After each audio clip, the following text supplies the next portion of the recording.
ოცნება ამტკიცებს, რომ ნაციონალებმა ყველაფერი გაყიდეს.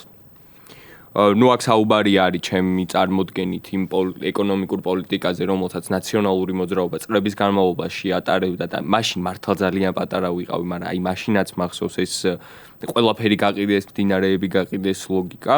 კი, კახა ბენდუკიძის ეკონომიკური პოლიტიკა იფუძნებოდა მარტივ ლოგიკას, რომ ქვეყანაში საჭირო არის გაჩნდეს რაღაც თანხა, რაც შეიძლება სწრაფად და უნდა მოხდეს პრივატიზაცია. ზოგადად პრივატიზაციას ემხრობოდა, მაგრამ კიდევ უფრო აქტიური პრივატიზაცია დაიწყო მისი ეკონომიკის მინისტრობის დროს და ფაქტობრივად ყველაფერი გაიყიდა, მაგრამ აქ მნიშვნელობა ბოლოს ავტობუსადენს და გაზადენსაც ყიდნენ, თუმცა მაშინ ამერიკელებმა სხვათა შორის და დასავლურებმა ძალიან მკაცრი პოზიცია დააფიქსირეს, რომ ყველაფრის გაყიდვა არც ერთი ეკონომიკური იმით რა ქვია, წარმატების ნიშნით არ შეიძლება მოხდეს, ხო? და გამო არ შეიძლება რომ მოხდეს. ხო, აქ არის მარტივი შეკითხვა რა და მარტივი ამბავი. კახა ბენდუკიძის მოადგილე მთელი მისი მინისტრობის დროს და შემდეგაც ეკონომიკის სამინისტროში იყო ნათია თურნავა. ნათია თურნავა ქართული ოცნების მოსვლის დღიდან ეკონომიკის სამინისტროში იყავის მაღალ თანამდებობას, შემდეგ ეკონომიკის მინისტრი იყო, ეხლა საერთოდ ეროვნული ბანკის პრეზიდენტად დანიშნეს და მთავარი მსგავსება, რომელიც ამ ორ პოლიტიკურ რეჟიმს აქვს, არის ეკონომიკური პოლიტიკა. იმ დაპირებებით, რომელთაც ქართული ოცნება მოვიდა, რომელიც იყო შედარებით უფრო მემარცხენე რაღაცა ევროპული ტიპის ეკონომიკაზე გადასვლა, ნაცვლად იმისა, რასაც გვთავაზობდა თქვათ ნაციონალური მოძრაობა თავის პირველ წლებში, სხვადასხვა შემდეგ თვითონ სააკაშვილს ჰქონდა რაღაც გიჟური იდეები, ვახსენეთ უკვე სინგაპურიზაცია და ასე შემდეგ და ასე შემდეგ.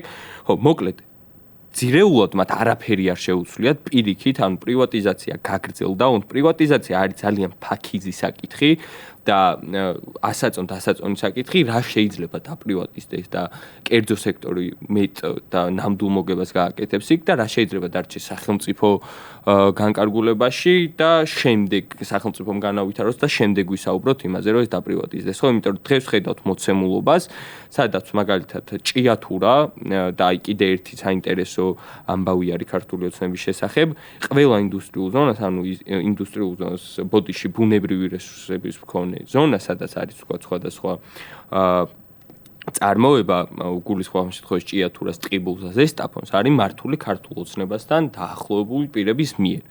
გადმოიბარეს ეს ფაქტობრივად წინა რეჟიმის მხრიდან. მაგალითად, ტყიბულში ვხედავთ ირაკლი რუხაძეს და იქამდე ძმებ ბეჟუაშვილებს, რომლებიც განკარგავდნენ მთელ ამ ქვანახშირს.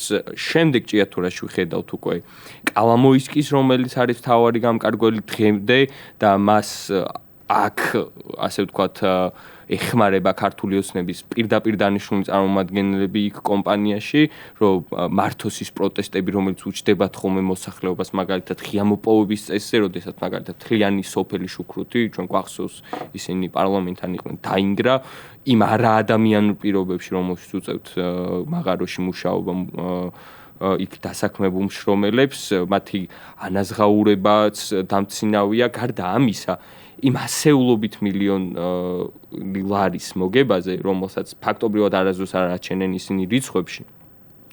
ჩვენ არ გვაქვს მაგალითად საექსპორტო გადასახადი, რის გამოც ისინი ადგილობრივ თუ ცენტრალურ ბიუჯეტში მინიმალურ თანხას წოვებენ, მაშინ როდესაც მათი წარმოება ხედავთ, რომ არის რამდენიმე ასეული მილიონის მოგების მომტანი, ხო? გარდა ამისა, RMG Gold მაგალითად ბოლნისის რაიონში, რომელიც ბიძინა ივანიშვილის ერთ-ერთი მთავარი დასაყრდენი არის და გვახსოვს მან საერთოდ რა ჩაიდინა იმისთვის, რომ იქ წარმოება გაეზარდა, ისტორიული ძეგლი დაანგრია საყდისის და ჯერ კიდევ მაშინ გამოჩნდა მათი ეროვნულობა და რაღაც პატრიოტიზმი, როდესაც ეს ჩაიდინა ბიძინა ივანიშვილმა. რამდენიმე ასეული მილიონი ლარის წმინდა მოგებაზე არის საუბარი ყოველწლიურად და ბოლნისის რაიონში ვერ ენახავ ახალგაზრდას დარჩენილს, ანუ ინვესტორს ყველაზე კარგი გაგებაში აქვს ვალდებულებებიც პოზიტიური იმ რაიონის მიმართ, სადაც ის მსგავს საქმიანობას ეწევა.